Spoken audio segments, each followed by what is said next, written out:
함께 만드는 언론 니네 협동조합. 여기는 국민TV. 함께 만드는 언론 니네 협동조합. 여기는 국민TV.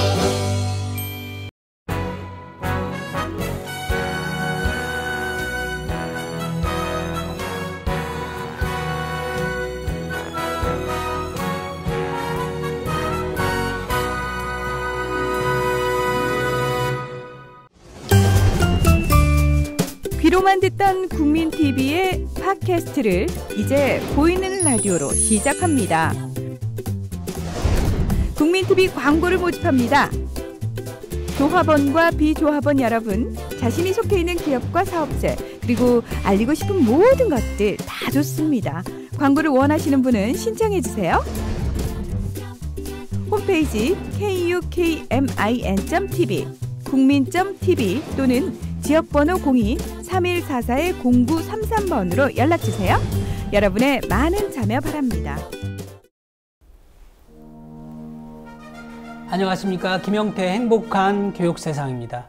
11월 3일이 무슨 날인지 여러분은 아시나요? 예, 맞습니다. 학생 독립운동 기념일입니다. 조선 독립과 일제 식민지 교육을 반대하면서 일어났던 1929년 11월 3일 광주 학생 독립운동 기념일을 맞아서 올해에도 전국적으로 다채로운 행사가 열렸다고 합니다. 특히 청소년 단체에서는 11월 3일에 역사적인 의미를 기리고 오늘날 청소년들의 현실에 맞게 다양하고도 간절한 요구사항을 외치는 문화공연, 퍼포먼스, 청소년 토론회, 캠페인 이런 것들이 진행됐다고 합니다. 그러나 과연 대한민국에서 학생으로 살아간다는 것은 어떤 의미일까요? 알고 보면 우리나라에서 가장 사회적인 약자가 바로 어린 학생들입니다. 왜냐하면 엄연히 한 인격체임에도 불구하고 나이가 어리다는 이유 하나로 많은 무시와 차별을 받고 있고, 또한 엄연히 대한민국 국민임에도 투표권이 없다는 이유로 국민 대접을 받지 못하고 있습니다. 대한민국의 학생들의 현주소, 다시 말해 학생들이 처한 현실과 실상을 알아보고 무엇이 더 달라지고 좋아져야 하겠는가, 이런 학생 문제, 학생 사안을 중심으로 오늘 깊이 있게 이야기 나눠보기 위해서 집중 인터뷰 사랑방 손님으로 두 분을 모셨습니다. 서울시 교육청 학생 참여단으로 활동한 권정우 학생과 그리고 서울 학생들의 호민관 윤명화 서울시 교육청 인권 옹호관님이십니다. 두 분 어서 오세요. 짧게 본인 소개부터 해주실까요? 우리 권정우 학생부터요. 네, 저는 대원외고 2학년에 재학 중인 권정우라고 하고요. 재작년에는 학생 참여단 2기로, 그리고 네. 작년에는 학생 참여단 3기에서 대표를 역임했습니다. 네, 반갑습니다. 우리 다음에 우리 윤명화 옹호관님. 예, 안녕하십니까. 서울시 교육청 학생인권센터 센터장을 맡고 있는 윤명화 옹호관입니다. 네, 예, 두 분 반갑습니다. 반갑습니다. 네. 시청자들의 이해를 돕기 위해서 먼저 관련 영상을 보고 본격적인 이야기 나눠보겠습니다.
선배들에게도 인사해. RP I'm sorry BP 주지 못해 미안해. RP I'm sorry 하지만 너도 BP RP I'm sorry BP 주지 못해 미안해.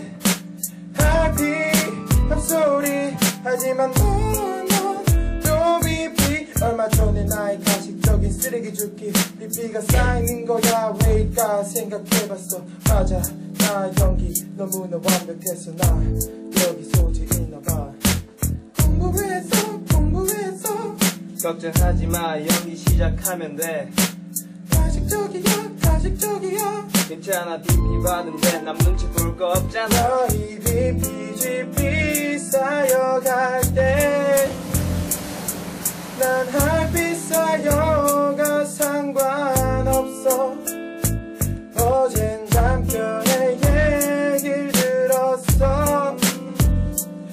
어느새 내가 RP 1위라고 로얄 보이. I'm sorry BP 주지 못해 미안해. RP I'm sorry 하지만 너도 BP RP I'm sorry BP 주지 못해 미안해. RP I'm sorry 하지만 너도 BP. 네, 영상 보니까 그 옹호가님 그린 마일리지 UCC 영상이라고요? 네.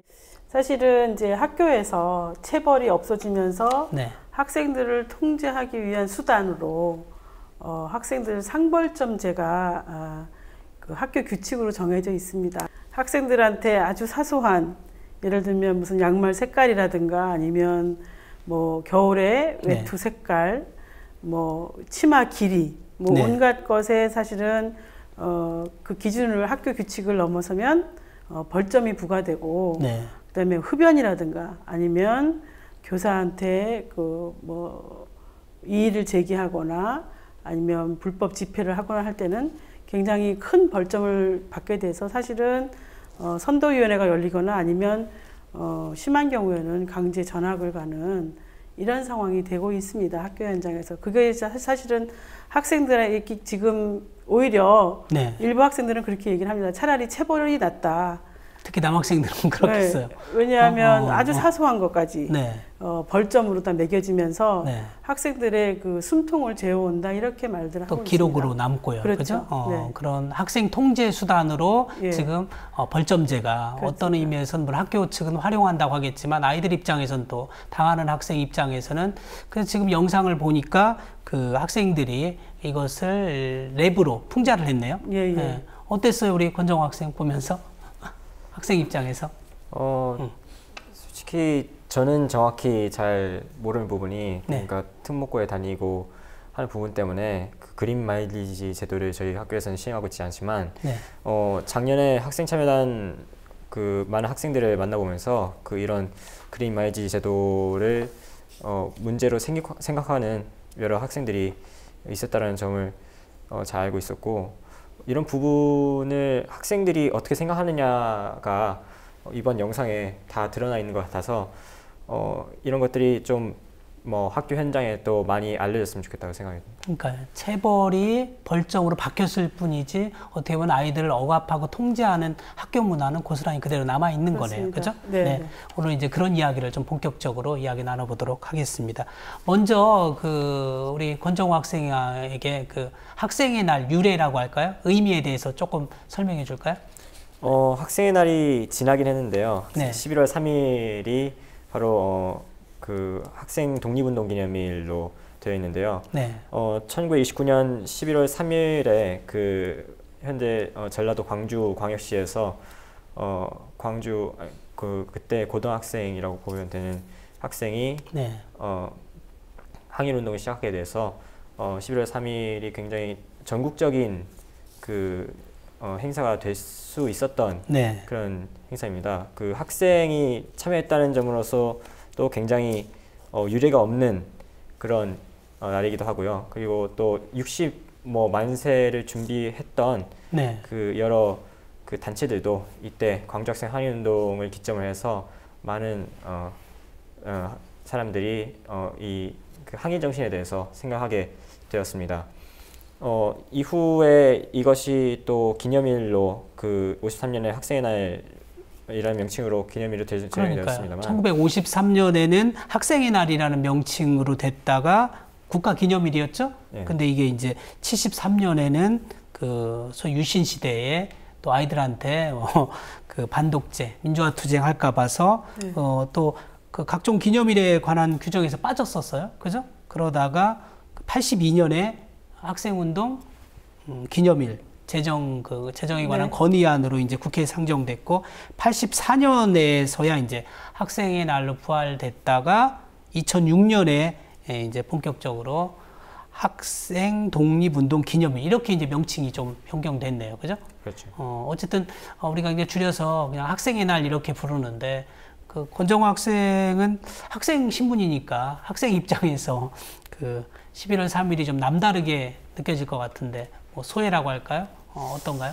11월 3일이라는 게 학생들이 네. 무슨 날이라고 물어보면 전혀 모르는 학생들이 대부분일 거라고 생각하는 것이 학생 독립운동 기념일이고 또 학생의 날이라고도 불리긴 하지만 학생들이 제대로 학생의 날에 대해서 모르는 경우가 굉장히 많다고. 고등학생도 그런가요? 네. 아, 고등학교 지금 2학년 애들 2학년인데도 11월 3일이 학생의 날인 걸 모르는 학생이 많은가요? 네. 한국사를 배워도 네. 그러니까 잠깐 스쳐 지나가는 광주 학생 항의 운동이 있었던 날이라고 기억하지 그것이 국가 기념일이라고 기억하는 학생들 많이 없기 때문에 솔직히 제가 한국사를 배우면서 네. 우리가 근로자의 날도 쉬고 네. 어린이날에도 어린이나 여러 사람들이 쉬는데 그렇죠. 5월 학생의 1일은 근로자의 날, 노동절이고, 그죠? 5월 5일 어린이날은 어린이가 쉬고. 네, 학생의 날은 왜 학생이 못 쉬는가에 대해서 좀 생각하게 되었고, 저번에 또 한글 날이 또 쉬는 날로 지정이 되면서 많은 사람들이 뭐 한글에 대해서 더 많이 알게 되었고, 또 그런 부분에서 경각심을 알게 되었는데, 이번에도 이 학생의 날이라는 것이 공휴일로 지정되었으면 어땠을까? 학생들이 더 많이 알지 않았을까? 예전에 있었던 그 항일 운동의 역사에 대해서 더 잘 알지 않았을까? 그리고 학생들의 인권이나 아니면 그들이 가지고 있는 생각에 대해서 더 많이 생각할 수 있는 기회가 되지 않았을까 하는 좀 아쉬움도 있고 모르는 점에 대해서는 좀 문제점이 그러나요. 있다고 그러니까요. 생각합니다. 그 지금 시대에 따라서 조금씩 학생의 날에 대한 그 명칭이 계속 그 변경돼 왔잖아요. 사실은 학생 운동이라는 게 어떤 사회의 가장 그 변곡점이 될 때 학생들이 스스로 일어났던 그렇죠. 상황이기 때문에 굉장히 네. 의미 있는 겁니다. 최근에는 사실은 이제 국정교과서 얘기할 때도 사실은 학생들이 먼저 나서주고 있지 않습니까? 그러니까요. 예. 그래서 저는 지금 아까 김영태 의원님 말씀하셨던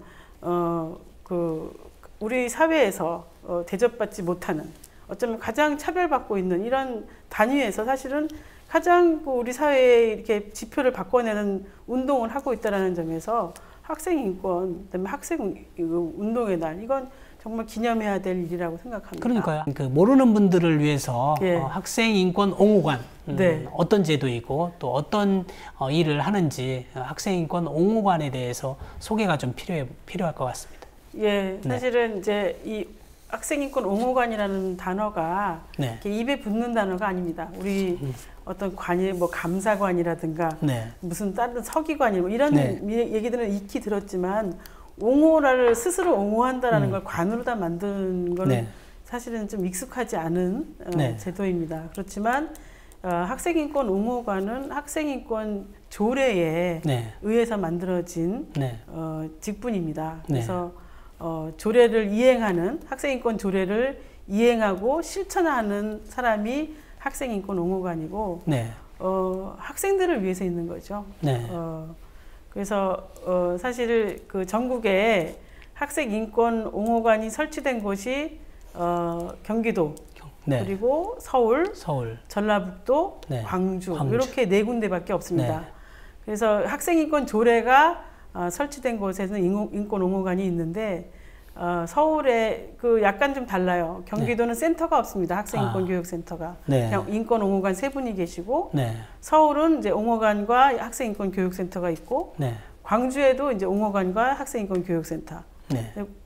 전라북도가. 근데 네. 광주는 또 옹호관이 없습니다. 아, 그런가요? 그래서 네. 약간씩 좀 차이가 있긴 한데, 네. 저희는 이제 우선 학생들의 권리 구제, 권리 구제라는 말도 좀 어렵지만, 네. 학생들이 학교에서 아까처럼 그렇게 부당하게 아니면 억울하게 학교에서 어떤 차별을 받았을 때 저희 센터에 민원을 내시면 국민신문고라든가 아니면 네. 직접 전화라다 아니면 방문하셔서 민원을 넣으시면 네. 저희가 학교에서 질의서를 보냅니다. 네. 그래서 질의서에 의해서 이런 학생이 얘기한 상황이 부당하다라고 생각하면 학교에다 시정 명령을 내릴 수 있습니다. 예. 그러면 학교에서는 저희 권고를 받아들여서 부당한 규칙 아니면 부당한 처벌 아니면 부당한 어떤 학생의 불이익이 네. 같은 거에 대해서 바로 잡을 수 있도록 제가 권고하고 네. 권리 구제를 하는 그런 기능을 하고 있습니다. 학생인권센터가 교육청의 네. 국가인권위원회의 기능을 한다라고 한다. 생각하시면 됩니다. 그렇게 쉽게. 예. 그리고 교육감의 정책에 네. 대해서 학생의 인권을 존중하는 방식으로 되어 있는지 교육감님을 약간 견제도 하는 네. 교육 정책에 대해서 견제도 하는 기능을 하고 있습니다. 그러니까 학생들이 약자인데, 그러니까 약자인 학생들이 아까 제가 처음 모두에 호민관 그랬던 것처럼, 네, 그죠? 네. 그들의 예. 어쨌든 학생들의 학생들의 예. 해모 뭐 이렇게 볼 수도 있겠고.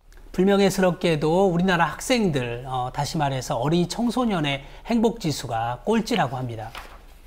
우리나라 어린이 청소년의 행복 지수가 OECD 국가 가운데서 23개국 조사했는데 4년 연속 최하위라고 그러죠. 이 부분에 대해서 좀 우리 권정호 학생 아는 대로 좀 이야기해 주실까요? 네. 이 최하위라는 순위가 네.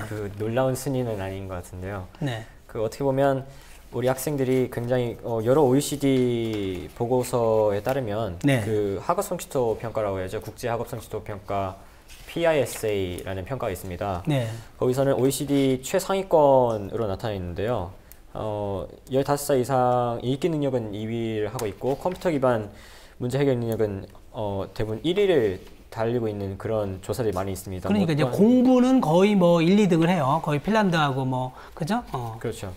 그런 네. 쪽에서 1, 2위를 하는 게 네. 기분이 좋긴 하지만 네. 어떻게 보면 그 반대로 학생들이 이 교원 내에서 있는 시간보다 교 외에 있는 시간이 굉장히 적기 때문에 교 외에서 사회참여 활동 비율은 굉장히 낮은 편이고 한 3번째로 낮은 편이고 그 다음에 자원 활동을 했던 비율은 굉장히 낮았기 때문에 우리 학생들이 학교 안에서 있는 학업에 집중하는 시간이 굉장히 많다 보니까 이런 행복지수가 낮을 수밖에 없다는 것은 바로 대회 참여가 낮을 수밖에 없는 현실 때문일 것이다 라고도 해석할 수 있을 것 같습니다. 그러니까 아이들의 아이들이 학업에만 이제 제가 이렇게 통계 조사를 보니까 거의 핀란드의 1.7배, 하루에 10시간 이상 장시간 사실상 학습 노동에 우리 아이들이 시달리면서 사실은 학교 안에 갇혀 있기 때문에 학교 밖 활동을 거의 할 시간이 없는 거고요. 우리나라 어린이와 그러면 청소년들의 행복 지수 낮은 이유가 정호 학생은 왜 그렇다고 한번 생각하나요? 대부분 네. 이게 주관적인 행복지수이긴 하지만 네.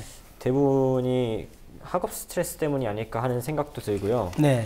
근데 대부분 이 공교육 체제 안에서 학업 스트레스라고 생각하면 학업의 양이 일단 일정하게 남아져 있는데도 불구하고 이렇게 많이 생각이 되는 것은 아마도 사교육의 문제도 있을 것이다 라는 생각을 가지고 있습니다. 공교육이라는 체제 안에서 학생들이 살아남아야 하기 때문에 경쟁하는 사회에서는 그러니까 사교육이 굉장히 큰 역할을 할 수밖에 없는 지금 우리나라 교육 체제의 실정인데요. 그런 부분에 있어서 더 많은 학업 스트레스를 학원에서나 아니면 학교에서 또 같이 받게 되는 것이고, 그리고 시험 같은 부분을 보면 굉장히 스트레스가 많이 쌓이고 대외 관계에서도 잘 풀어내지 못하는 그런 부분도 대부분 학교의 학업이나 아니면 우리 사회의 전체적인 문제점에서 기인한다고 저는 생각합니다. 그러니까 이제 금방 얘기한 상호작용 면도 굉장히 낮아요, 사실. 그러니까 어떻게 보면 학업 그 성취도 그거 하나만 사실 핀란드하고 1, 2위를 다툴 뿐이지 나머지 분야에서는 거의 우리가 최하위, 굉장히 불명예스럽게도 뭐 거의 바닥 수준이거든요. 그만큼 우리 학생들이 행복하지 이제 못한 그 보면은 뭐 금방 얘기한 그런 정도가 아니라 그 학업 흥미도 또 자기주도 학습 능력 또 투자 시간 대비 효율성 이런 게 아주 뭐 최하위 수준이고요. 상하위 집단 간의 학업 격차도 또 그러니까 공부 잘하는 애는 아주 잘하고 못하는 애는 아주 바닥인 이것도 격차도 아주 그 OECD 국가 가운데서 거의 가장 클 정도로 그렇게 되는데 우리 그 위원님 조금 예. 네. 그 사실 이제 제가 학교에 인권 강의를 이제 학생을 대상으로 아니면 네. 교사를 대상으로 학부모를 대상으로 계속 나가고 있었는데 저는 그 학교에서 엎드려 자는 학생들이 네. 거의 한 반에 80% 이상이 엎드려 잔다 그래요, 일반 고등학교. 근데 저는 그 학생들이 그렇게 긴 시간, 아침에 8시까지 등교해서 저녁 때까지 네. 그 오전 오후 시간 하루에 8시간 이상을 사실 그 학생들한테 굉장한 고통인 거예요. 그러니까 잠깐만 정우 학생 지금 몇 시까지 등교해? 저희는 네. 7시 그러니까 등교 대부분 하는 시간이 7시 40분이고 네. 원래 등교를 해야 하는 시간이 7시 50분. 네, 근데 보통 7시 40분까지 학교 가고요. 네. 그 다음에 몇 시까지 보통 학교에 있어요? 학교에 한 10시 10분? 10시 10분요? 10시 10분. 도대체 학교에 몇 시간 앉아 있는 거 이게 회의 토픽감이에요. 그죠? 그러니까요. 네, 네, 그런데 그 학생들 중에서 네. 일부 학생, 그 20% 학생은 수업을 듣지만 네. 나머지 80% 학생은 그 학교에서 그 알아듣지 못하는 수업을 그냥 앉아 있는 겁니다. 고문 그, 수준이죠. 그 고문입니다. 네. 그게 전혀 알아듣지 못하면서 거기서 제가 학생들이 그렇게 대들지 않고 네. 반항하지 않고 엎드려라도 있으면서 그렇게 견뎌주는 게 저는 그게 고맙다라고 생각해요. 만약에 정말 저희 입장에서 봤을 때 네. 하나도 못 알아듣는 것 같다. 하루에 10시간 이상을 거기서 우두커니 앉아 있어야 된다라고 생각합니다. 그거는 학생들한테 정말 이건 이건 학대입니다. 학대. 예? 그러니까요. 교육 참, 학대라고 네, 생각해요. 네. 우리 사회는 여전히 지금 경쟁을 강조하다 보니까 학교가 거의 학원인 거예요. 그렇죠? 그래서 뭐 그 사고력이나 창의력, 인성교육은 사라지고 입시 위주의 선행교육과 반복학습의 일종의 연속인 셈인데 그래서 우리가 우스갯소리가 있어요. 공부 잘하는 아이와 못하는 아이 그 수능 시험 보고 그러니까 공부 잘하는 아이는 수능 시험 보고 잊어버리고 공부 못하는 아이는 수능 시험 보기 전에 잊어버린다. 그래서 왜냐하면 사실 이 정도 교육열이면 노벨상 우리가 다 휩쓸어야 되는 거 아니에요? 그렇습니다. 근데, 이 정도면 네, 정말. 근데 어느 외국 학자가 어제 보니까 한국에서 노벨상 나오기 기대하지 마라 뭐 이런 언급을 했더라고요. 예. 어때요? 정우 학생 이런 교육 시스템에서 노벨상 나올 것 같은가요? 우리나라가 R&D 네. 투자에 별로 잘 하지 못하기 때문에 네. 노벨상은 좀 힘들 수도 있을 것 같은데 그러니까 학생들이 굉장히 의욕이 많이 있고 그다음에 학업을 하고 그러니까 내 삶을 더 개선할 수 있고 나의 진로를 반드시 이뤄내고 싶다라는 열망은 굉장히 강한 네. 학교를 가지고 있는 학교 체제를 가지고 있는 나라가 우리나라인 것 같고 그다음에 또 학생들이 굉장히 열의가 높은 나라이지만 대부분이 학업 스트레스를 느끼면서 학교 생활 만족도도 낮은 그런 나라는 우리나라가 굉장히 하나밖에 없지 않을까 하는 생각이 들면서 요즘에 헬조선 하는 게 네. 열풍인데 그 헬조선이라는 사회 자체를 학생들이 굉장히 많이 인식하고 있는 시점이고 뭐 금수저, 은수저, 흑수저 이런 것처럼 그러니까 자신의 뭐 수저를 탓하기도 하지만 네. 그러니까 현재 사회 자체가 굉장히 경직된 사회이기 때문에 네. 학업으로 이걸 바꿔보겠다는 생각도 있을 거고 네. 그다음에 부모님 세대에서 이 부모님 세대를 물려줘서는 안 된다는 생각도 있을 것인데 이런 것이 공교육에서 줄 세우기 위해서 내가 1등을 해야겠다 네. 이런 목표로 돼버리니까 그러니까 원래는 공교육이라는 것은 제가 생각하기에는 예. 그 꿈을 찾아갈 수 있어야 된다고 생각하고 그러니까 그렇죠.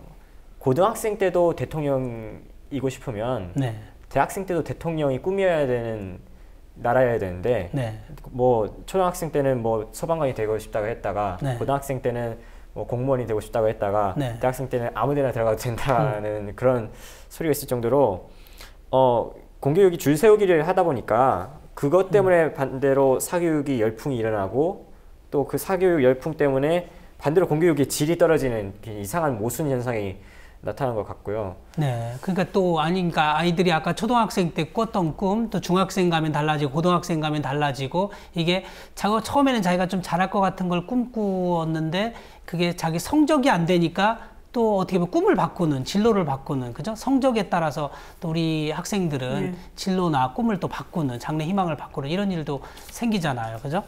우리가 이제 유럽에 갔을 때 네. 가장 그 감명 깊었던 게 뭐냐 하면 고등학교만 나와도 사실 먹고 사는데 지장이 없을 만큼 급여 차이가 별로 없고 학력으로다가 그 자신의 그 어떤 계급이 이렇게 지어지지 않는 사회였었잖아요. 근데 우리는 사실은 좋은 대학을 나오고 그 다음에 대기업에 다녀야 되고 어떤 사회에 이렇게 이렇게 뭔가 그림이 다 이미 결정돼서 그것이 벌써 고3 때 자기 운명을 결정을 해야 되는 이런 사회잖아요. 그래서 네. 더군다나 거기에 그 서클 안에 들어가지 못했을 때는 이미 그 세상에서 어떤 그 등급을 매겨져 있는 이런 사회이기 때문에 사실은 사회 구조에서 좀 그 구조를 바꿔내야 되지 않나.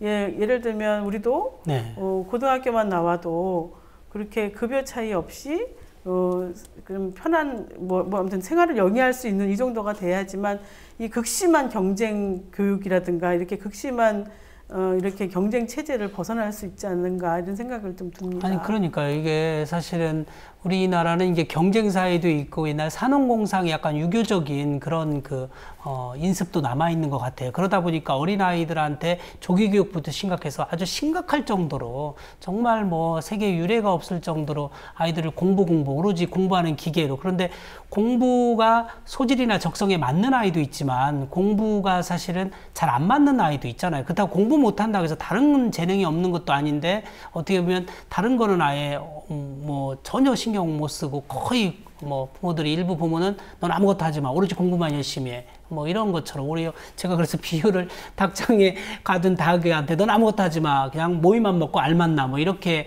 마취도 지입하듯이. 그래서 우리가 자꾸 이제 북유럽 얘기를 하는데요. 정말 독일은 학력 학벌 차별 금지법이 없는데도 고등학교만 졸업해도 대학 나온 사람 못지않게 적어도 임금이나 승진에서 큰 차이가 없다는 거고요. 예. 그러니까 같은 대학인데 대학의 교수하고 청소하는 아주머니의 월급차가 큰 차이가 없다는 거 아닙니까? 예, 그리고 네. 이제 어제 제가 또 한 이야기 들어보니까 덴마크 같은 경우는 뭐 거긴 교육비가 물론 대학까지 무료인데 대학생들한테 우리나라 돈 한 100만 원 정도 이제 사실상 수당을 주는 거죠. 그런데 거기는 덴마크는 의사와 벽돌공, 다시 말하면 막노동하는 사람이나 의사나 역시 수입이 비슷하다는 거죠. 물론 벌이는 의사가 좀 더 많겠지만 이제 거기는 이제 많이 버는 사람이 좀 세금을 많이 내니까 결국은 거의 수입의 차이는 없다.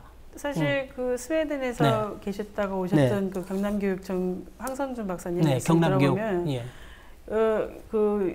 지금 말씀하시는 게 자기가 본인이 스웨덴에서 교육부에서 고위급 공무원으로 있으면서 또 가장 부러웠던 게 그 배관공이라고 얘기를 하셨잖아요. 그렇죠. 네. 그 사람들은 일찍 퇴근해가지고 친구들하고 여유롭게 뭐 차 마시거나 맥주를 한잔 할 때 본인은 헉헉거리면서 큰 급여 차이 없이 그렇게 일을 해야 된다라는 거에 거기는 그렇게 차이가 다르다 하는데 왜 유럽에서는 아니면 뭐 아무튼 그 일반 나라에선 유럽의 일반적인 국가에서는 어떻게 하냐면 초등학교 졸업할 때 이미 한 20%의 학생은 뭐 독일 같은 경우는 김나지움을 간다고 결정이 되지만 직업학교로다가 다 얘기하고 프랑스도 마찬가지입니다. 초등학교 졸업할 때 이미 이 학생이 공부에 별로 관심이 없고 아니면 공부를 끈질기게 할 저기가 아니라고 생각하면 직업교육을 학교에서 권합니다. 그러면 20%의 학생은 일반 대학에 진학하는 과정으로 들어가고 나머지 한 70% 학생은 직업교육을 선택을 하게 되는데 결국은 똑같이 올라가다가 직업교육을 선택을 해서 나와서 직업을 가진 학생과 그다음에 대학을 졸업해서 나와서 어떤 뭐 공무원을 하든지 그 일반직에 들어갔던 학생들이 나중에 보면 별로 급여 차이가 없다라는 네, 거죠. 그러니까요. 그리고 그렇게 직업 교육을 받았던 사람도 내가 나이가 지나고 보니까 공부를 하고 싶다. 네, 그럼 다시 그럼 또 대학에 진학할 수 그러니까요. 있어요. 그러니까 이렇게 좀 굉장히 융통성이 있고 굉장히 그 뭔가 그 아주 사람들한테 여유를 줄 수 있는 교육이 되는데 우리는 이 어린 학생들한테 끊임없이 이건 오로지 공부 이건 네. 학대고 사실은 이거는 고문입니다. 그러니까요. 학생들한테 네. 교육 고문. 그러니까 지금 이제 홍관님 말씀처럼 그 우리가 유럽처럼 바뀌어야 되는데 우리는 지금 아까 얘기한 공부에 관심이나 소질이 없는 아이들도 전부 다 인문계 가서 대학 가기 위한 공부해라 그러다 보니까 이 아이들의 지금 그 엄청난 스트레스, 우울 증세도 심각하다고 하고요. 그죠? 심지어 지금 청소년 자살률도 심각하지 않습니까? 그 부분 조금 언급해 주실까요? 네. 예, 지금 뭐 우리가 매일 보고 있는 거지만 이제 우리 OECD 국가에서 네. 청소년들이 그 사망 원인이 1위가 네. 자살입니다. 이건 정말 국가적으로도 사실은 재앙이라고 표현할 수도 있어요. 청소년 자살률이 이렇게 높은, 물론 뭐 북유럽이나 이런 데서도 높겠지만 그것이 사망이 자살로다 1위라는 것은 학생들이 정말 얼마나 많은 스트레스에 노출되어 있는가 이런 생각이 듭니다. 오죽하면 그 꽃다운 나이에 스스로 목숨을 끊겠어요. 예. 그래서 사실 이제 자살 원인도 물론 이제 가정부라 뭐 이런 것도 있지만 제일 큰 스트레스 원인이 학업이었어요. 그러니까 그 가정부라도 사실은 알고 학업입니다. 보면 학업 때문에 그렇죠. 그러니까 부모님하고 같이 어머니는 공부 시킨다는 거고 아이는 싫다는 거고 여기서 생긴 그죠? 예. 네. 예. 그래서 그 갈등의 원인도 결국은 네. 학업이었고 학업이었죠. 네. 그 우리가 2013년도, 2012년도인가요? 그 왜 계속 그 공부를 강요받다가 결국에 학생이 자기의 엄마를 그냥 그 살해하는 우리 너무 기가 막힌 상황이 네. 있었잖아요. 그래서 그 학생이 엄마가 그냥 끊임없이 잠 안 재우고 때리고 1등하지 못하면 막 학대하고 이러다 보니까 이 학생이 성적도 위조하고 막 굉장히 이런 상황이 생겼잖아요. 그래서 네.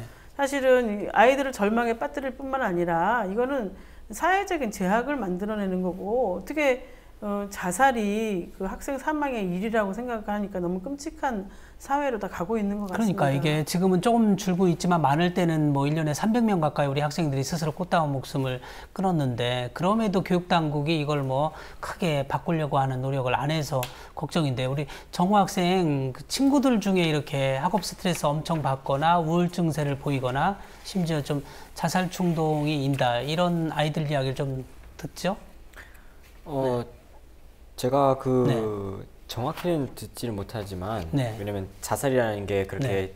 가벼운 주제는 아니기 때문에 다만 그 자살이라는 것이 조금 약간 농담의 주제로도 활용이 될 수 있을 정도로 그러니까 좋은 성적을 받지 못하면 자살해야겠나라는 말을 이렇게 그냥 은연중에 하는 네. 학생들이 많이 있단 말이죠. 네. 근데 그렇게 보면 그 밑에는 아마도 이 성적이라는 것 자체가 나의 삶에 굉장히 영향을 미칠 것이다라는 생각을 가지고 있다라는 것이 큰 것인데 뭐 대부분이 성적에 대해서 굉장히 부담을 많이 가지고 있고 굉장히 네. 스트레스를 굉장히 많이 하고 있습니다. 지금 이 성적 하나 때문에 그러니까 1, 2점도 아니고 그렇죠. 0점 몇 등급 차이로도 한 문제 맞았냐 틀렸냐 가지고 그렇죠. 네. 어느 학교 어느 대학교 갈 게 달라지기 때문에 네. 그거 하나 때문에 그러니까 대학이 곧 나의 직업이고 직업이 곧 나의 운명이기 때문에 네. 그러한 공식 때문에 지금부터 그러니까 학업이라는 맨 첫 번째 공식의 첫 번째에 있는 것부터 이 굉장히 부담을 가지기 때문에 그 자살이라는 것이 그러니까 학생들은 자유롭게 어디에다 이렇게 막 분출하고 표출하고 할 수 있는 그런 게 안 되고 없으니까, 네. 이전에 제가 말씀드렸듯이 이 학교 교내 이외에 할 수 있는 활동이 별로 없다는 것이죠. 제약되어 네. 있는 상황인데 당연히 그렇게 되면 그 옵션은 아마도 제일 처음으로 생각할 수 있는 것이 자살이 아닐까 그런 것 때문에 굉장히 저는 우려를 많이 하고 있습니다. 그러니까요. 뭐 스스로 그만두는 아이들도 있고 학교를. 그래서 지금 공부를 못하는 아이는 못하는 아이대로, 또 잘하는 아이들이라고 해서 행복한 것도 아니에요. 잘하는 아이는 또 잘하는 아이대로 또 학업 스트레스를 많이 받는 거잖아요. 그죠? 예. 그래서 지금 이렇게 우리 아이들이 현재 대한민국 학생들이 행복하지 못하다, 어떤 의미에서는 불행하다, 고통스럽다고 하소연하는데, 그럼 학생들의 그 간절한 요망사항이라고 할까요? 요구사항은 어떤 것들인가요, 주로? 학생들이 가장 크게 바라는 것은 좀 학교 생활이 좀 즐거워야 되지 않는가. 즐겁고 그러니까 행복한 학교 생활. 행복한 학교 생활이 되어야 되는 것이 가장 큰 것 같고요.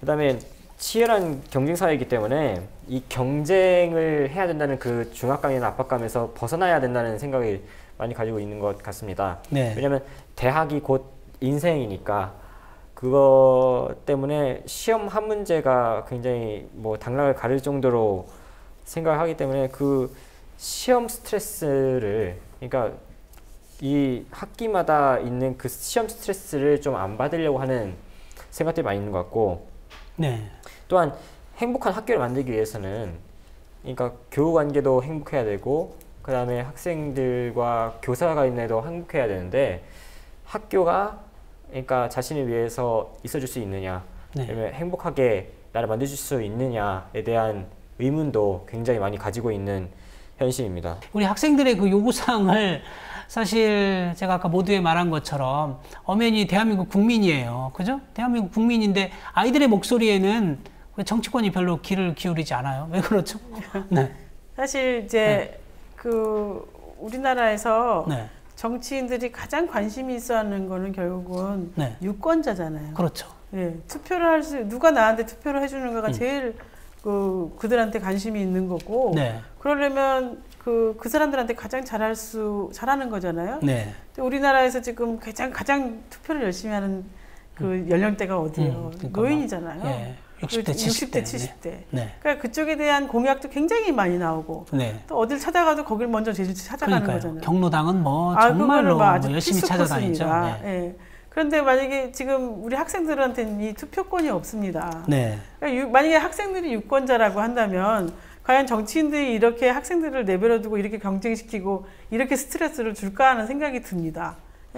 이렇게 학생들한테 당신들을 선택할 수 있는 권한을 준다라고 하면 이렇게 무심하게 국가의 정책이 이들의 의견을 전혀 반영하지 않고 자기네들이 만들어서 거기에 학생들을 맞추는, 지금 우리는 완전히 국가의 정책이 학생들 당사자한테는 하나도 묻지 않고 마치 그리스 로마 신화에서 침대를 만들어 놓고 잡아 당겨가지고 거기에 발목을 자르고 손목을 잘라내듯이 너희들이 맞춰라 이런 거 아니겠습니까? 그리고 뭐 학교에 가서도 우스갯소리로 얘기하잖아요. 어느 학교 급부는 뭐 너 지금 1시간 공부 더 하면 남편 얼굴이 바뀐다는데 뭐 남편의 직업이 바뀐다는데 얼마나 그 정말 기가 막힌 일입니까? 그래서 우리 이 지금 투표 연령 뭐 말을 들어보니까 뭐 하다못해 북한도 그 18세의 투표권을 줬다라고 얘기를 하는데 전 세계에서 지금 19세 이 연령의 투표권을 주는 나라는 아마 몇 안 되는 걸로 알고 있는데 우리나라가 지금 21세기에서 경제대국 11위권에 안에 들어가고 자동차를 생산해내는 3위, 6위 안에 들어가는 나라인데 아직까지 19세 연령대에 학생들한테 투표권을 줄 생각을 안 하고 아직도 미숙하다라고 이렇게 방치하고 인격적으로 대접하지 않는 이런 상황이라면 사실은 이 교육개혁은 요원하다고 생각합니다. 그러니까요. 말로만 세계화 그러고 세계적으로 정말로 후진적인 건데 금이야 오기야는 우리 아이들에게 투표권 주는 거에 이렇게 인색한데 우리 정학생 할 얘기가 좀 많을 것 같아요.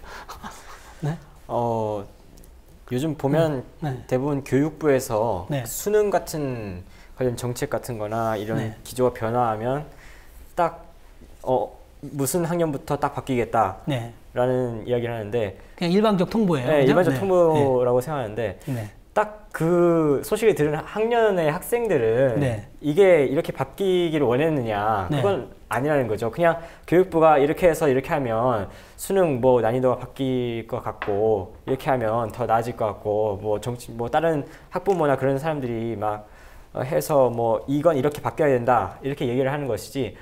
근데 그 중에서 학생의 의견을 물었다라는 데는 한 군데도 없었던 것 그러니까요. 같은데요. 교육 주체인 네. 당사자인 학생들의 의사나 의견 수렴은 전혀 없다. 교육정책이 발표가 될 때마다 네. 학생들의 의견을 수렴해서 이렇게 만들어냈다라는 그런 정책을 한 번도 찾아볼 수 없을 정도로 그러니까 굉장히 교육부에서는 그런 얘기 들어본 적이 없는 그렇죠. 것 같고요. 전에 우리 정책에서- 이재정 교육감님은 이제 학생들의 의견을 받아서 9시 등교하겠다 뭐 이런 얘기를 제가 진보 교육감한테는 들었고요. 근데 이제 얼마 전에 사실 그 교육부 관계자가 이 역사교과서 국정화 문제 할 때 우리 아이들은 미숙해서 이런 표현을 썼어요. 학생 입장에서 굉장히 학생들이 그것 때문에 많이 분노하고 있던데 좀 어떤가요? 전혀 미숙하지 않죠. 학생들이 미숙을 했으면 공부를 이렇게 못했겠죠. 이 정도로 공부해가지고 네. 그냥 대학 가는 사람들인데 학생들이 이거는 조금 네. 그러니까 사회적인 의식의 문제인 것 같기도 한 것이 제가 영국 그런 쪽에 관심이 있어서 한 번 볼 때마다 그 스코틀랜드의 SNP라는 정당이 있는데 거기서 내놓은 공약이 16세, 17세, 만 16세, 만 17세에게 투표권을 주겠다 네. 하는 정책인데 투표권. 네, 그럴 정도로 굉장히 그 투표권의 투표 연령 인하하는 그런 이야기들이 목소리들이 굉장히 높아지고 있는 것이 지금 유럽이나 그런 네. 곳인데 우리나라가 맨날 선진국 대열에 합류해야겠다라고 하는데 우리나라만 왜 선진국 대열에 합류하지 못하는 거지? 적어도 교육감은 우리의 교육 정책의 가장 그 밀접한 학생들한테 곳이기 직접적인 때문에 영향을 주니까. 네. 만 17세 정도라도 그러니까. 투표권의 투표 연령을 인하해서 이런 그 논의를 할 수 있도록 그 투표권을 줘서 정치권에서 좀 노력을 해줬으면 좋겠다라는 생각이 그러니까 듭니다. 아니 저도 어른이지만 저 교육당국이 발표하는 거 보면 모순인 게 우리 아이들이 아까 미숙하다 그러면서 우리 아이들에게 그 공부는 굉장히 최고로 세계에서 어렵게 가르쳐요. 그러니까요. 특히 영어하고 수학은 그죠? 그게 얼마 전에 뭐 그 영국 사람이 그 우리나라 수능 문제 풀어보고 기겁을 했다는 거 아니에요. 이렇게 어렵냐고. 한국 아이들은 이 문제를 어떻게 푸냐고. 이렇게 말할 정도로 그 정도로 어디 고도로 어려운 것은 시키면서 정작 금방 그 선진국들이 다 하고 있는 세계 유례로 우리나라하고 일본 정도만 뭐 만 19세였는데 일본도 이번에 뭐 18세로 낮췄다고 그러고 독일이나 많은 나라들은 16세로 지금 내려가는 추세잖아요. 그리고 지금 막 정우 학생 말한 것처럼 전에 저희 교육위원이나 교육감 선거는 정말 만 17세.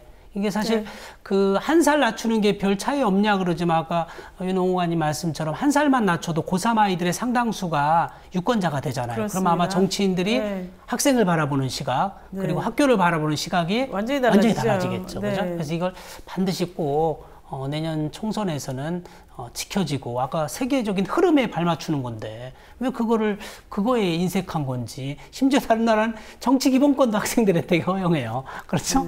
예.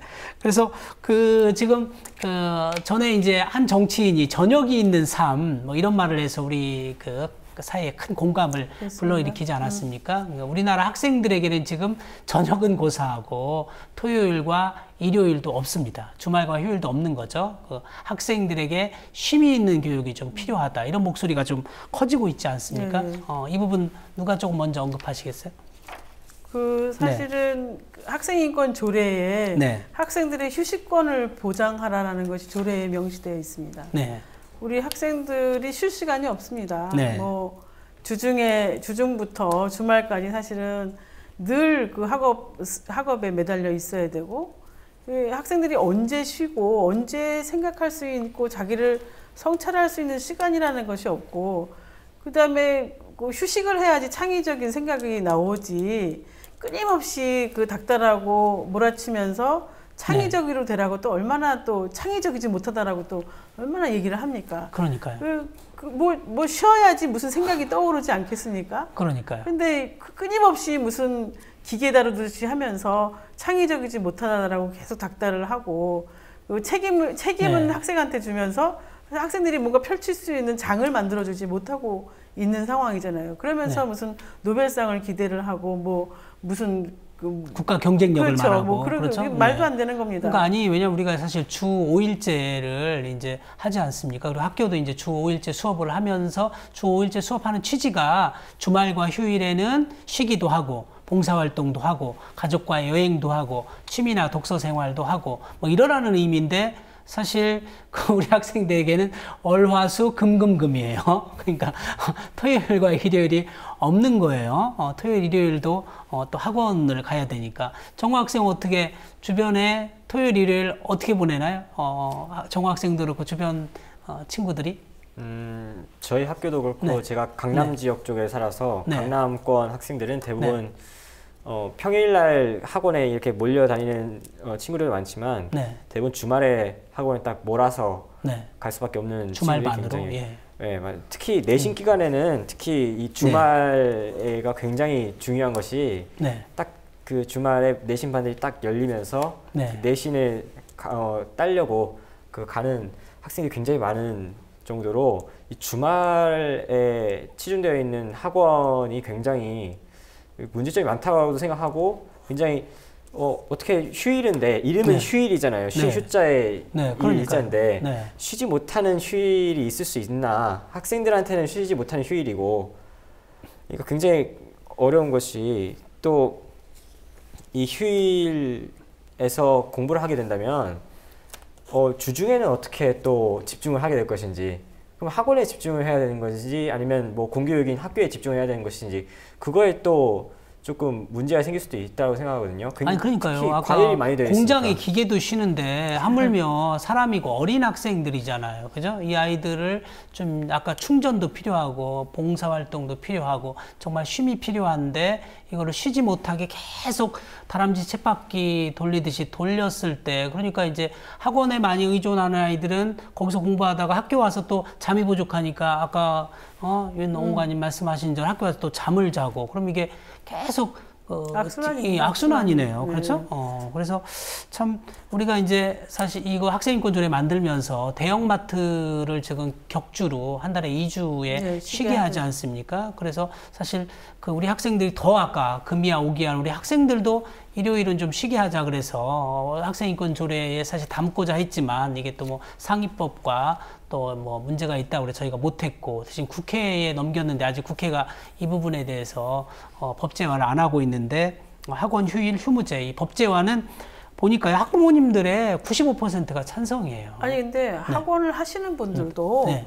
그렇게 하고 싶다고 하세요. 그러니까 주말에 네. 사실 학원 하는 사람들도 주말에 쉬고 싶다고 합니다. 그런데 내가 쉬면 네. 다른 사람이 하고 있으면 그쪽으로 학생들이 다 가버리고 네. 그러니까 어쩔 수 없이 같이 하게 되는 상황. 그러니까 쉬게 된다면 전국에 있는 모든 학원들이 그러니까요. 주말에 다 쉬도록 한다. 아니면 뭐 한 네. 달에 2번을 쉬든지 네, 예. 이렇게 하면 근데 또 어느 도는 안 하게 하고 어느 도는 안 하면 또 그렇죠. 지방에서 그 도로다 서울로 다 원정을 오고 서울에서 경기도로 원정을 가요. 그럴 수 있겠어요. 그러니까 그렇게 하지 말고 그러니까, 전국에 있는 모든 학원들이 일주일에 한 번은 쉰다든지 아니면 그러니까요. 뭐 격주로 다 2주에 한 번은 꼭 쉰다든지 뭐 이렇게 해지 학원 하시는 분들도 굉장히 가족과 그렇죠. 늘 유리되어 네. 있습니다. 우리 네. 학생들에게도 주말과 휴일이 없는 것처럼 학원 종사자들도 사실 주말과 휴일이 없는 셈이에요. 네. 그렇게 되면. 그래서 네. 사실 그분들의 어떤 쉼 권리, 휴식권을 위해서라도 그리고 우리 학생들의 건강권과 그 주 5일 수업제의 그 취지가 제대로 살려지도록 하기 위해서 일요일 날 학원 쉬는 것은 네. 너무 당연하겠다. 그죠? 뭐 독일 같은 경우는 학원이라는 낱말 자체가 없어서 번역이 안 되더라고요. 보니까. 그리고 이제 우리 모처럼 오셨으니까 우리 윤홍호관님 서울시 교육청에 어쨌든 그 첫 학생이고 농호관이지 않습니까? 그래서 가장 지금 중점적으로 추진하고 계신 일들이 어떤 건가 좀 소개해 주시죠. 사실 이제 올해 처음 네. 저희가 학생인권 종합계획을 수립을 합니다. 그래서 네. 얼마 전에 그 실태조사를 착수를 해가지고 아마 네. 조만간에 실태조사가 끝난 이제 서울에 있는 1,300개 학교를 전수조사를 했고요. 네. 학생과 교사, 학부모 대상으로 해서 전수조사를 했습니다. 전수조사를 다. 예, 네. 그래서 거기로 그 결과표를 보고 이제 저희가 교육청의 각 부서와 함께 TF팀을 구성을 해가지고 종합계획을 만들어서 네. 2016년부터 네, 3개년, 내년부터. 네. 네, 3개년간 계획을 세울 계획에 있습니다. 그래서 그게 네. 사실은 저희한테는 네. 앞으로 학생 인권이 어떤 방향으로 가겠다는 굉장히 중요한 지표가 될 것이라고 생각을 하는데 이 실태조사가 사실은 경기도에서 이미 한번 네. 비슷한 실태조사를 했었습니다. 그런데 네. 굉장히 그 고무적인 결과는 뭐냐 하면 네. 학생 인권을 존중해준 학교에서는 오히려 교사가 교권에 대해서 자부심을 갖게 하는 어떤 이런 상관관계가 나왔습니다. 네. 서울에서도 아마 비슷한 경우가 나오지 않을까라고 생각을 하는데요. 학생 인권을 존중하면 예. 학생들도 또 선생님들의 교권을 그렇죠. 존중해서 인권 친화적인 학교 예, 문화가 그렇습니다. 조성되는군요. 예, 예. 네. 그래서 아마 비슷한 결과가 네. 나올 거라고 저희는 예측을 하고 있는데, 네. 그래서 학생 인권 종합계획을 수립을 하고, 네. 그다음에 저희가 이제 올해부터 노동인권, 예, 학생들의 노동인권을 교육을 시작을 합니다. 그래서 네. 사실 이제 고등학교 3학년 아니면 고등학교 그 특성화 고등학교나 일반 학교 중에서도 이제 알바를 하거나, 많이 하는 학생인데 예, 불이익을 굉장히 많이 당합니다. 조기 취업했을 때. 예, 예. 네. 그런데 이 불이익을 당했을 때 어디다 신고하거나 구제를 받거나 이런 도움을 받는 데 굉장히 어려움을 겪고 있어요. 그래서 결국은 친구들한테 뭐 물어봐서 넌 어떻게 했니? 이렇게 하는 네. 상황이 있는데 네. 저희 인권센터가 이제 학생들 노동교육도 하면서 네. 어떤 불이익이 있을 때 저희가 권리구제하는 네. 그런 것도 있고 사실 네. 또 이제 올해의 그 전국적인 이슈가 됐던 이제 네. 학교에서의 성희롱 네. 이 문제가 이제는 굉장히 그 국가적인 문제가 되지 않았습니까? 이제는 단 한 번만에 성희롱의 성과 관련된 문제에 교사가 연루가 되면 원 스트라이크 아웃입니다. 네. 다시는 교단에 설 수 없는 이런 상황이 네. 돼서 그런 그 성평등, 성인지적 관점에서의 인권 이것도 저희가 또 관심을 그런 인권 갖고 침해를 있습니다. 당했을 때도 예, 예. 학생 인권 예, 보호관 쪽에 예, 센터에 예, 그 예. 신고를 하는군요. 근데 네. 저희가 이제 그 어떤 그 교육청에 있는 모든 부서에서의 성인지 관점의 네. 어떤 정책을 수립할 수 있도록 그 카운셀링과 조언을 할 수 있는 그런 상황을 하게 될 것 같고요. 네. 그다음에 우선은 학생 인권 옹호관이라는 말이 입에 붙질 않습니다. 네. 그래서 학교에 그 네. 어쨌든 그 홍보를 많이 해야 되고 네. 그리고 이제 저희 자치 쪽에서 얘기지만 학교 규칙을 좀 개정을 해야 됩니다. 네. 지금 초중등교육법이 벌써 계속 바뀌고 있었어요. 예, 예. 그런데도 학교 규칙은 제자리 걸음을 하고 있습니다. 그래서 네. 교장 선생님들도 모르시는 사이에 상위법을 위반하고 계신 분들이 너무 많은 거예요. 네. 만약에 학교에서 어떤 학생들을 제재를 하고 징계를 했는데 초중등교육법 상위법에서는 이미 개정돼서 그게 징벌 사항이 아닌데 네. 학교에서는 규칙으로 예정 규칙을 갖고 있기 때문에 여전히 징벌하고 있다. 징벌을 하고 있어서 만약에 그 당사자가 네. 소송을 하게 되면은 학교가 다 지게 되어 있습니다. 그래서 이 그 학교의 규칙 재개정해야 됩니다. 네. 그래서 요번에 저희가 자치팀하고 해서 개정 하는데 저희 인권센터에 의견을 좀 많이 드려서 어떤 개정안에 좀 저희 학생 인권 조례가 그 수반이 되는 그런 인권에 친화적인 그 학교 문화로 다 개정을 하려고 자치팀하고 학교 자치팀하고 같이 네. 노력하고 있습니다. 오늘 서울 학생들은 특별히 좀 오늘 방송을 네. 잘 네. 들어주시고 서울시 교육청에는 학생인권 옹호관이 계시다. 그리고 학생인권센터가 있다. 그래서 이런저런 뭐 학교폭력과 관련된 학생 침해, 인권 침해를 당했을 때 그리고 어떤 일자리, 뭐 부업이나 알바하다가 노동시장에서 겪는 또 어려움이나 불이익 그리고 아까 성과 관련된 원치 않는 성추행이나 성희롱을 당했을 때도 서울인권 옹호관 네. 우리 예. 호민관이고 학생들의 파수꾼 역할을 하는 윤명아 학생인권 옹호관을 찾아주시기 바랍니다. 예, 이제 어느덧 그 이야기 나누다 보니까 우리 주어진 시간이 거의 다 갔습니다. 그래서 이제 마지막으로 우리 그 정화 학생부터 뭐 끝으로 강조하고 싶거나 하고 싶은 이야기 있으면 좀 해주시죠. 제가 학생을 대표해서 네. 얘기를 하려고 했는데 네. 일단은 학생들이 가장 크게 느끼고 있는 것은 네. 굉장히 지금 중압감이 크다는 것이 있고 중압감. 네. 네. 사회에 대한 인식이 그러니까 그 어른들이 생각하시는 것보다는 굉장히 높다라는 생각을 가지고 있는 것이 사회 의식이요. 네. 네. 아까 헬조선이란 말을 고등학생들도 쓰는군요. 그렇죠. SNS를 딱 보면 네. 대부분 학생들이 이런 사회에 살고 있구나라는 생각을 굉장히 많이 가지고 있고 지금 현재 교육을 받고 있는 입장에서도 굉장히 이렇게 빠르게 진행돼 가는 교육 상황에서 네. 버틸 수 있을까라는 의문도 많이 가지고 있을 거라고 생각합니다. 그러니까 약간 포기하는 학생들도 많이 있는 것 같고요. 네. 그렇기 때문에 우리 학교라는 시스템 자체가, 그리고 또 학생들이 좀 행복할 수 있도록 할 수 있었으면 좋겠다. 그런 것이 정치권에서 논의가 되어야 될 것 같고, 또한 또 교사들도 네. 행복한 학교를 만들어야만 네. 학생들이 또 행복하게 지낼 수 있기 때문에 그렇죠. 교사들에게도 그러니까 그 학교 내에서의 그 권리를 좀 많이 줄 수 있게 하고, 그다음에 학생들도 인권을 보장할 수 있게 이렇게 해준다면 학교가 저절로 인권 친화적인 학교가 될 것이고, 또한 그 경쟁 체제를 조금 바꿔서, 그러니까 너무 많이 대학에 진학을 할 필요는 없지만 그러니까요. 학생들이 하고 싶은 꿈을 이룰 수 있게 할 수 있는 교육 체제를 만들어서 할 수 있지 않을까 하는 생각을 정치권에서 조금 많이 생각해보고 논의를 해주셨으면 좋겠습니다. 우리 그리고 임명환 의원님도 끝으로 한번 말씀해 주시죠. 그 퇴임한 교사분이 어떤 분이 글을 써서 후배들한테 전하는 걸 이렇게 네. 쓰신 글이 있는데, 내가 교사일 때 네. 그 우리 아이들을 하나의 인격체로, 하나의 사람으로 대접해야 된다는 것을 깨달았더라면 네. 나의 교직 생활은 훨씬 더 행복했었을 텐데, 이런 얘기를 하셨다고 그래요. 네. 그러니까 학생들을 하나의 그 인격체로 존중을 하고 네. 그 아이들과 만들어갈 수 있는 것들이 얼마나 많겠어요. 네. 근데 지금은 끊임없이 통제하고 선생님들은 지도해야 된다라고 생각을 하시거든요. 근데 그러면서 학생들의 그런 창의성 이런 게 다 없어지는 거예요. 지도라는 명목하에 끊임없이 통제하고 뭔가 단절하고 이러면서 아이들의 그 창의성을 그냥 놓쳐버리게 되는 거죠. 교사도 학교가 행복해야 됩니다. 그렇죠. 긴 시간을 네. 학교에서 인생의 네. 가장 긴 시간을 학교에서 있는데 행복한 학교에 되고, 네.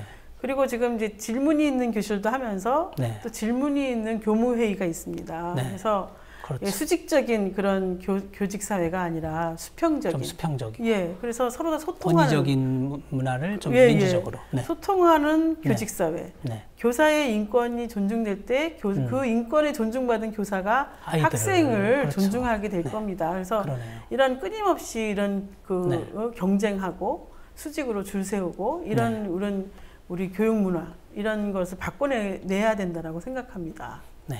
같이 노력해서 그런 네. 좀 좋은 학교 문화를 좀 바꿔보도록 노력하죠. 네, 두 분 오늘 고맙습니다. 네. 고맙습니다. 감사합니다. 예.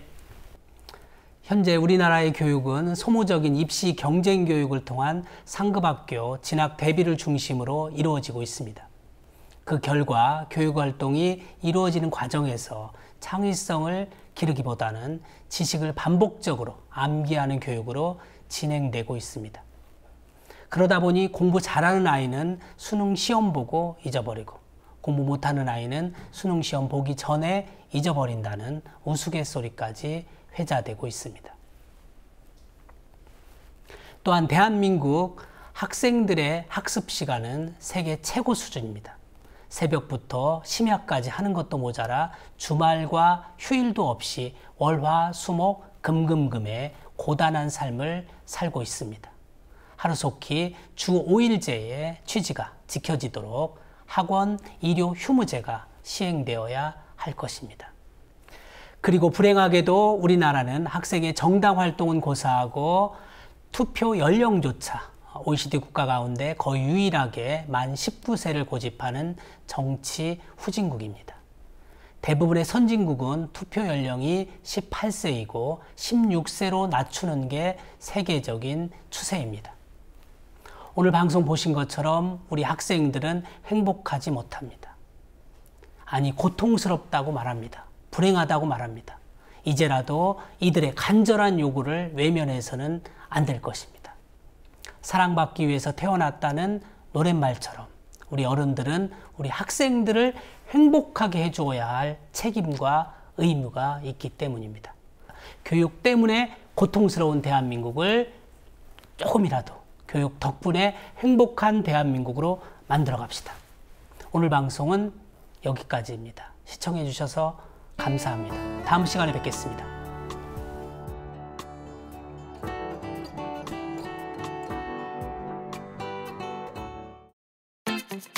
국민TV, 국민라디오 그리고 뉴스K를 응원하시는 분들, 미디어 협동조합 조합원 가입으로 힘을 실어주십시오. 그리고 기존 조합원 분들은 월조합비 납부 신청을 해주시면 감사하겠습니다. 조합원 가입과 월조합비 납부 신청 문의는 홈페이지 국민.tv 또는 서울전화 3144-7737로 연락 주시면 됩니다.